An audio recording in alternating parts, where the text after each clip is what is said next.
Hey guys, how you doing?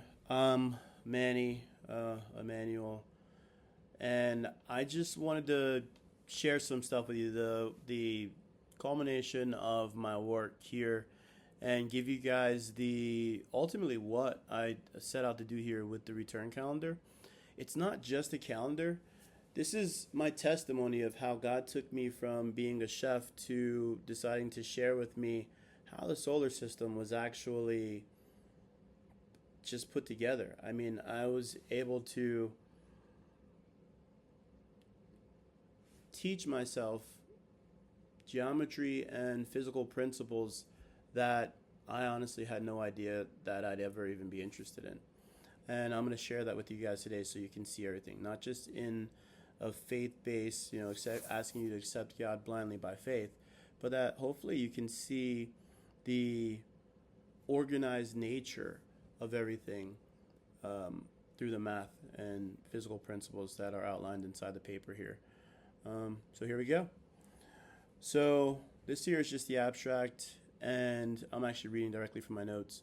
And this is 6 results, all derived, no external constants imported. So I want you to look at this here. Essentially, there's only really three primitives, only two mentioned here currently. Y at 364, M at 30. And those right there were just completely scripturally derived and just in my thoughts with the Lord. Y is the year structurally, M is the moon's rotations around the earth structurally, and they give us every single thing we need to know in order to do this. So that's the abstract. In the introduction, this is where I explain what nobody has addressed before, not Kepler, not Newton. It's the terrain. This is why orbits exist where they do. I like to look at it and explain it as Kepler explains uh, the trails, but I did the cartography of the area. Section 2, the primitives. I told you what those right there were.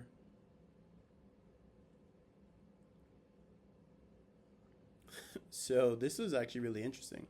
So I took and using central secant geometry, I actually was able to take and using the radial nature of the bodies that are inside of our solar system, I was able to turn those using arcs on a compass and radii and turn those into actual distances, which I thought was pretty cool and amazing, and it came out incredibly consistent.